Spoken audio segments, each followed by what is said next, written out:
Assalamualaikum warahmatullahi wabarakatuh. Eh, Anak-anak sekalian,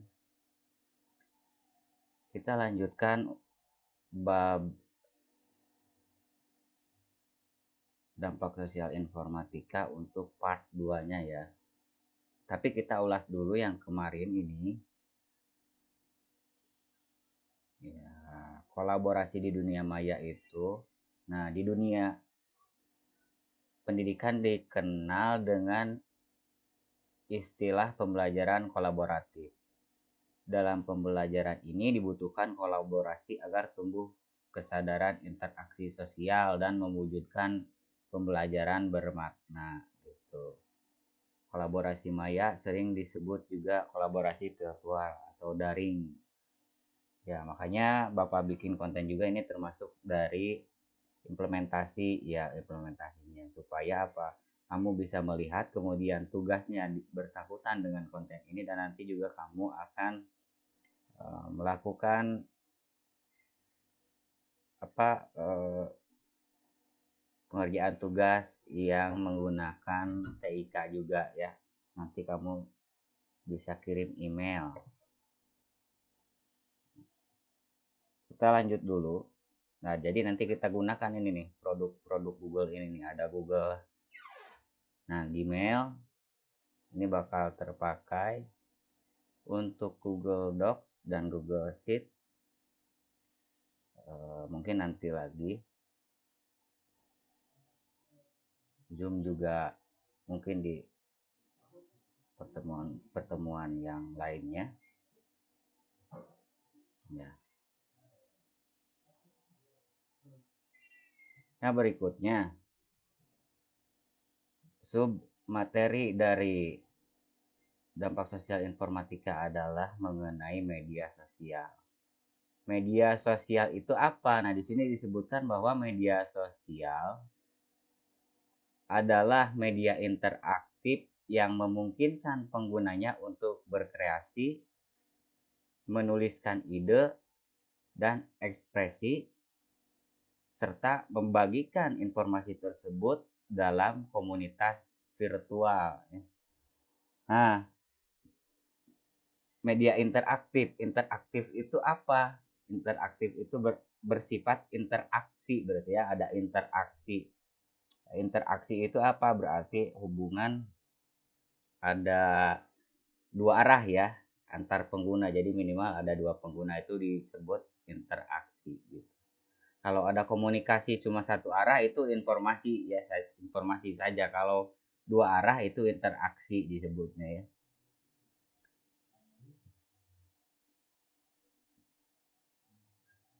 Nah, jadi media sosial itu adalah media interaktif, media yang memungkinkan penggunanya untuk berinteraksi dan membagikan ide, membagikan kreasi, serta informasi dalam satu komunitas virtual. Contohnya ada Facebook ya. Kenapa Facebook? Facebook karena di sana terdapat interaksi sosial gitu. Bisa melakukan eh, membagikan informasi dan juga bisa berkreasi di sana. Kamu misalkan ingin apa ya, lagi berbagi suasana hati gitu ya, itu bisa kan bikin status atau di sama saja seperti kalau di WA, WhatsApp, story gitu. Tapi kalau di Facebook lebih luas lagi jangkauannya. Nah, ada banyak macam-macam media sosial itu ya. Di antaranya ada Facebook. Facebook itu merupakan layanan social networking ya, atau maksudnya ya networking itu jaringan sosial gitu ya. Jadi jaringan sosial di dunia maya gitu ya. YouTube. YouTube itu layanan berbagi video ya. Nanti video ini Bapak bagikan juga melalui YouTube. Sengaja Bapak bagikan melalui YouTube agar supaya kalian juga bisa menggunakan YouTube sebagai salah satu media pembelajaran. WhatsApp, layanan cross platform chat atau VoIP ya. TikTok, layanan berbagi video juga. WeChat, layanan multipurpose messaging. Instagram, layanan foto dan video sharing. Terus Twitter, atau kalau sekarang namanya X ya, bukan Twitter. Nah, ada Kizone, Sina Weibo, LinkedIn. Nah, ini layanan professional networking atau biasanya ini untuk mencari kerja ya. Nanti di sana ada profil dari seseorang, nama, alamat dan sebagainya, lulusan mana, jurusan apa. Nah, itu biasanya digunakan untuk mencari pekerjaan dan juga untuk perusahaan-perusahaan mencari pegawai. Jadi sekarang dengan adanya TIK bisa juga ya merekrut pegawai melalui sosial media yaitu LinkedIn. Terus ada QQ, Quora, Telegram, Snapchat, Pinterest. Ya, banyak ya, banyak. Sebenarnya kalau dikatakan tadi pengertiannya bahwa media sosial itu adalah satu media interaktif yang memungkinkan penggunanya untuk berkreasi, menulis ide, serta membagikan informasi. Bahkan e-commerce pun sekarang seperti Shopee atau Tokopedia ya bisa termasuk ya. Kenapa? Karena di sana juga bisa komentar, bisa bisa ada interaksi ya antara penjual dengan pembeli. Terus ada juga live live streamingnya gitu kan. Di sana terjadi interaksi, iklan-iklan kan gitu. Kadang-kadang terhubung juga dengan TikTok misalkan gitu ya. Jadi sebenarnya lebih berkembang lagi. Ini buku karena masih keluaran tahun yang sudah lalu, mungkin sekarang kan sudah berkembang lagi fitur-fitur dari eh, apa aplikasi itu. Tapi pada intinya yang disebut media sosial itu adalah tadi ya, berdasarkan pengertiannya di sini, media sosial adalah kalau di sini menurut mana ya? Nah, menurut Andreas Kaplan dan Michael Henlein, media sosial adalah sebuah kelompok aplikasi berbasis internet yang dibangun di atas dasar ideologi dan teknologi web 2.0 atau 2.0 ya, dan memungkinkan penciptaan dan pertukaran konten yang dibuat sendiri oleh pengguna. Nah, gitu. Berarti kalau kalau pengertian yang merujuk ke sini ya, jadi media sosial itu memungkinkan pengguna untuk membuat satu kreasi dan membagikannya. Kan di Facebook kita bisa membuat kreasi foto nih, foto gitu, atau di WA membuat foto lagi di mana terus di-share gitu kan. Itu berkreasi dan juga dibagikan ya, bisa bertukar konten. Ya tadi bahkan di e-commerce pun di Shopee atau di eh, Tokopedia sebenarnya sekarang bisa saja ya berbagi melalui live streaming. Jadi sudah sangat luas sekali sekarang kalau pengertiannya seperti itu maka bisa merambah ke e-commerce juga. Tapi ya banyak macamnya. Intinya media sosial itu adalah media untuk interaksi di dunia maya begitu. Nah, Bapak bahas dulu nih. Kemarin ada yang menyebut ya waktu Bapak kasih kuis ada yang menyebut salah satu dari media sosial yang kamu ketahui itu ada yang menyebut kamera. Itu bukan media sosial ya. Itu aplikasi saja, peralatan, perkakas dari ponsel kamu yang kamu miliki. Itu tidak termasuk media sosial, tapi perkakas untuk kamu bisa membagikannya ke media sosial, mungkin kamu bisa menggunakan kamera. Tapi kamera itu tidak termasuk media sosial ya, karena itu hanya perkakas saja atau peralatan, alat paragi paragi orang eh ngadamel foto gitu tah. Alat nate ku kamera tadi eta gitu nya. Tapi sanes eta mah tidak termasuk media sosial karena teu bisa komentar di dinya gitu nya. Tah media sosial nama ke eta WhatsApp, tah eta disebut media sosial, Facebook, Telegram gitu nya.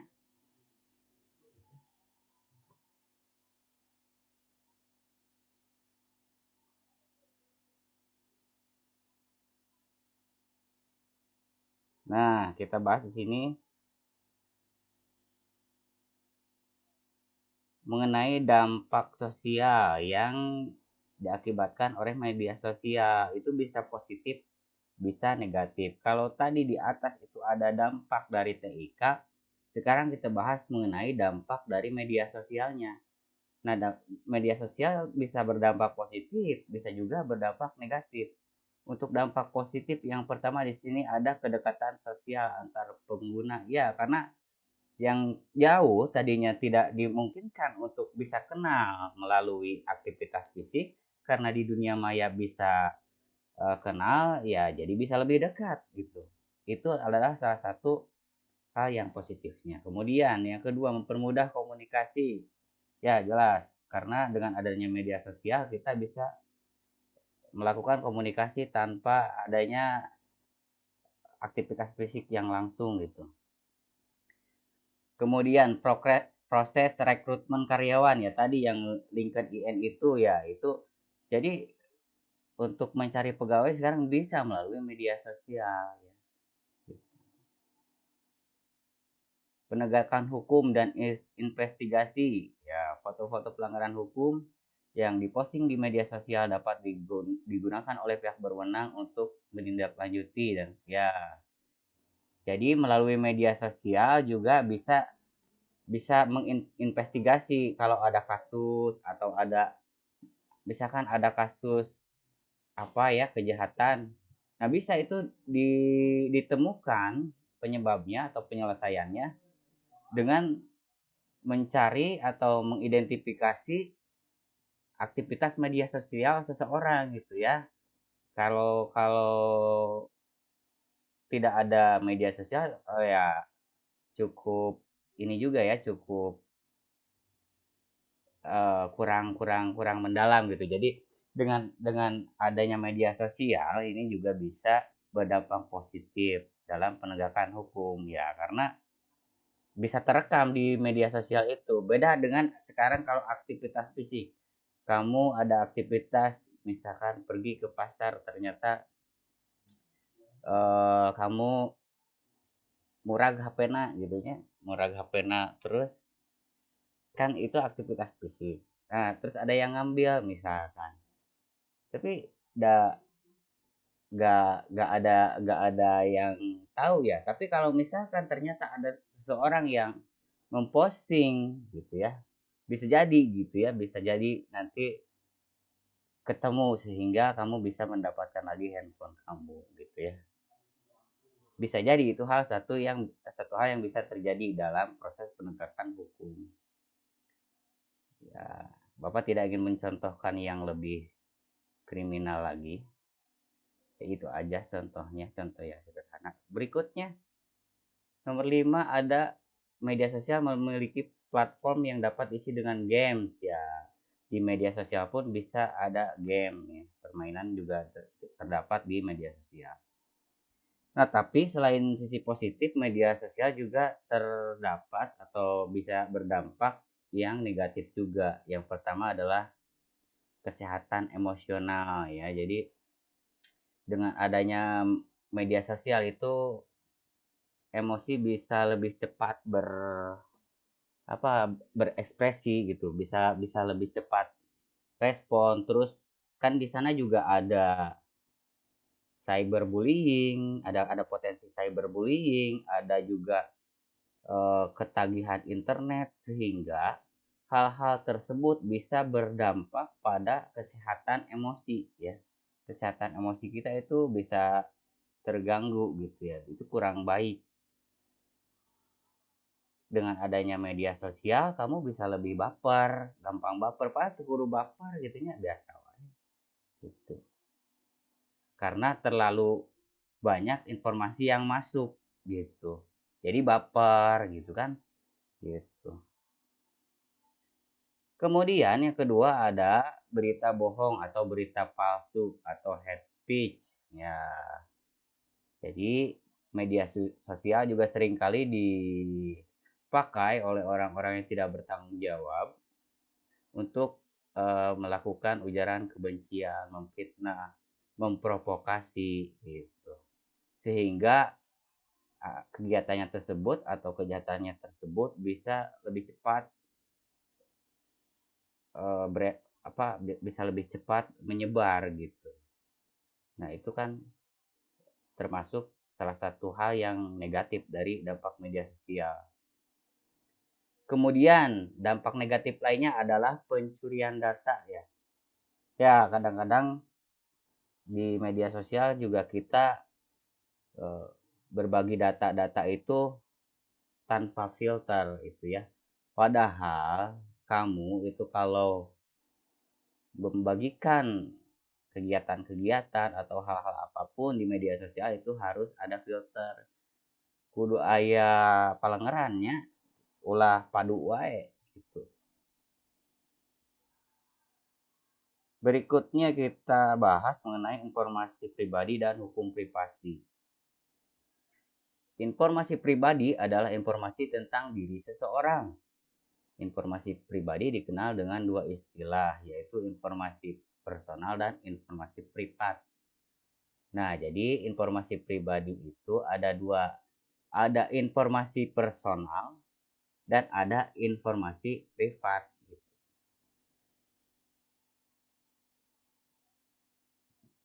Informasi personal adalah informasi pribadi yang tidak dapat digunakan untuk mengidentifikasi seseorang. Sedangkan informasi privat adalah informasi tentang seseorang yang dapat digunakan untuk mengidentifikasi seseorang. Jadi perbedaannya itu informasi pribadi tidak dapat digunakan untuk mengidentifikasi, kalau informasi privat dapat digunakan untuk mengidentifikasi. Naon cenah ari mengidentifikasi teh Pak? Mengidentifikasi teh mencari tahu katanya. Mencari tahu, menganalisa gitu nya. Mengidentifikasi teh. Contohna naon? Nomor KTP, akun email, surel, akun surelnya, surel teh kepanjangan dari surat elektroniknya atau email bahasa lainnya. Nomor SIM termasuk foto, foto pun sekarang bisa diidentifikasi ya. Maka dari itu kamu harus menjaga data-data tersebut jangan sampai bocor ya. Jangan sembarangan kamu membagikan data-data tersebut di media sosial. Berikutnya, kita bahas mengenai hukum privasi. Hukum privasi adalah hukum yang merujuk pada pengelolaan, penyimpanan, dan penggunaan informasi pribadi. Hukum privasi menjadi pertimbangan dalam hubungan dengan hak privasi individu atau pelindungan privasi dalam hukum. The Universal Declaration of Human Rights menyebutkan bahwa setiap orang memiliki hak atas privasi. Nah, tak gitunya. Setiap orang berhak memiliki privasi. Privasi itu ya hak melindungi di informasi privat tadi ya. Tetapi interpretasi ini dari hak ini berbeda tiap negara. Nah, beda. Jadi tiap negara beda-beda itu hak privasinya itu ya. Nah, adapun yang berlaku di kita itu ada 3 aspek kunci privasi ya yang harus dijaga, di antaranya yang pertama kebebasan dari gangguan. Kebebasan ini adalah kebebasan bagi setiap manusia untuk sendiri tanpa diganggu orang lain. Ya, itu memang hak asasi ya. Hak asasi juga dan hak privasi. Hak privasi itu salah satu terkait juga dengan hak asasi ya. Kamu punya hak untuk bebas dari gangguan gitu. Nah, Tapi kita tidak bahas hak asasi ya, kita bahas hak privasi. Di sini yang pertama adalah kebebasan dari gangguan. Jadi berdasarkan hak privasi ada 3 aspek kunci. Yang pertama, kamu bebas dari gangguan. Kamu berhak bebas dari gangguan. Yang kedua, melindungi dan mengendalikan informasi tentang diri sendiri. Nah, kamu berhak melindungi dan mengendalikan informasi tentang diri seperti tadi. Kamu berhak mengendalikan informasi tentang tadi tanggal lahir ataupun nomor KTP, nomor SIM, foto. Foto pun kan kamu yang mengendalikan, kamu yang bisa share di media sosial ya, kirim di media sosial, kamu juga yang tidak mengirim. Foto tidak mesti dikirim semua kan di media sosial, tidak mesti semua harus dibagi. Itu kamu yang punya kendali. Jadi itu memang hak kamu. Jadi hati-hati dalam menggunakan hak ya, jangan sampai berpotensi untuk disalahgunakan oleh orang-orang yang tidak bertanggung jawab. Kemudian nomor 3, bebas dari pengawasan. Maksud pengawasan itu adalah diikuti, dilacak, diawasi, dan disadap. Nah, jadi kamu itu bebas. Kamu punya hak bebas dari pengawasan. Kamu punya hak untuk tidak diikuti, dilacak, diawasi, disadap. Itu hak kamu. Berarti kalau ada yang mengikuti, melacak, mengawasi, dan menyadap, itu sudah melanggar hak privasi kamu. Itu bisa kena hukum gitu ya. Jadi jangan sembarangan juga kamu melacak-lacak, mengawasi, menyadap orang. Jangan ya, jangan coba-coba juga gitu ya. Dan kalau kamu yang menjadi objeknya, kamu juga punya perlindungan hukum gitu. Jadi ayah ayah nu bisa ngalindungi gitunya, ayah hukumna kamu teh. Tapi sebelum itu terjadi kamu harus jaga-jaga saja. Jangan lah padu wae gitu ngabagikan informasi di sosial media teh. Berikutnya, persetujuan yang diinformasikan.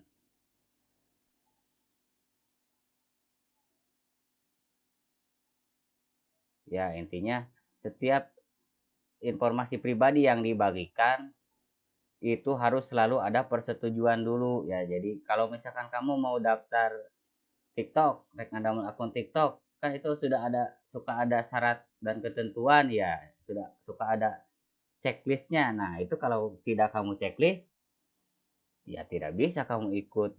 Jadi untuk setiap kamu di aktivitas di media sosial itu kamu harus tahu juga mengenai persetujuan yang diinformasikan itu apa saja gitu ya. Nah, di sana kamu kalau menceklis itu berarti kamu mensetujui gitu. Maka dari itu perlu juga sebenarnya membaca gitu kalau ingin tahu.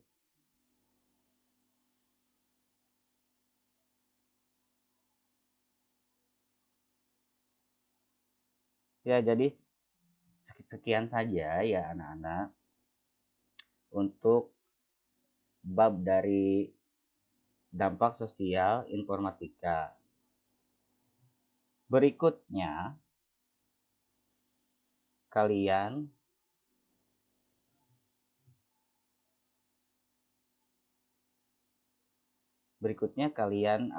Bapak kasih tugas untuk membuat email ya. Emailnya, cara membuat emailnya, nah bisa seperti ini ya. Sebentar.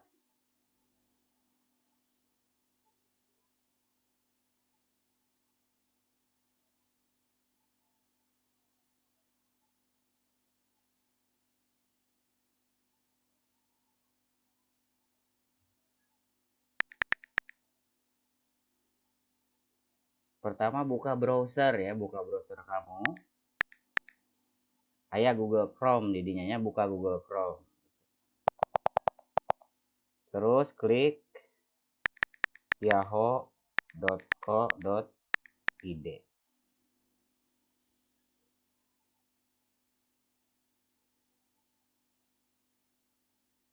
Klik yahoo.co.id.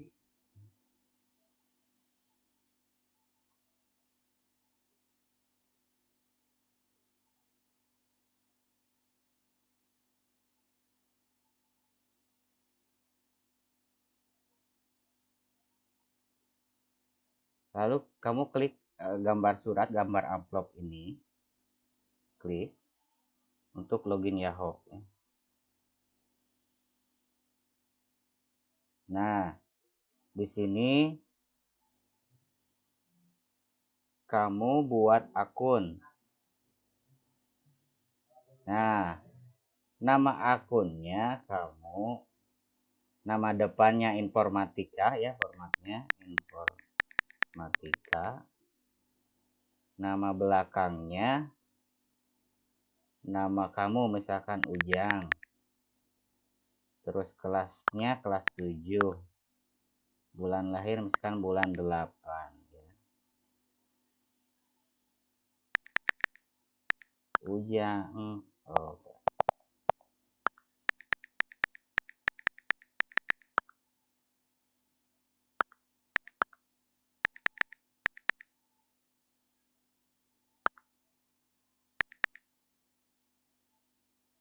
ya.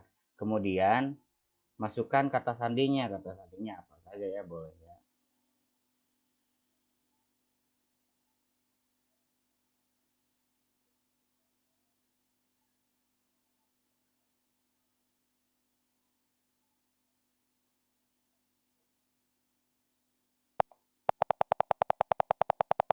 Ya, kita contoh saja ini ya, 1 sampai 8. Kemudian di sini ada tanggal lahir ya, kamu isi tanggal lahirnya dengan tanggal lahir kamu gitu ya. Kemudian misalnya ini tanggal berapa ya, tanggal. Nah, tahun kamu isi, kemudian klik berikutnya. Oh, kata sandinya harus yang kuat ya.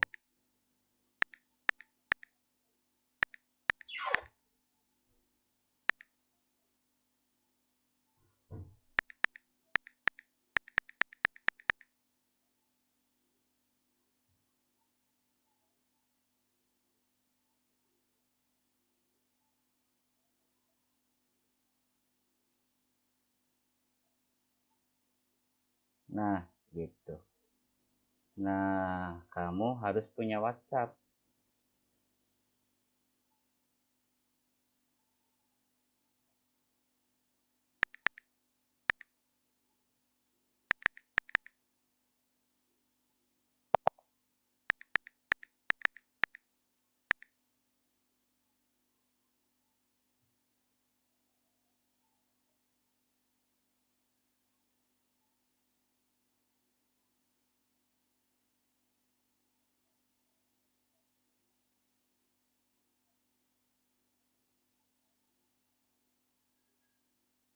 Oh, sudah tidak bisa nih.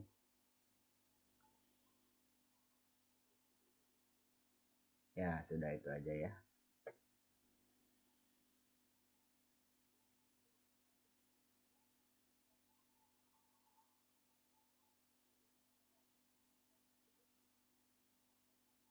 Oke, karena ini tidak bisa, nanti Bapak coba bikin video terpisah saja untuk tutorial bikin emailnya. Nanti Bapak kasih contoh untuk bikin email dari Yahoo dan juga dari Google ya.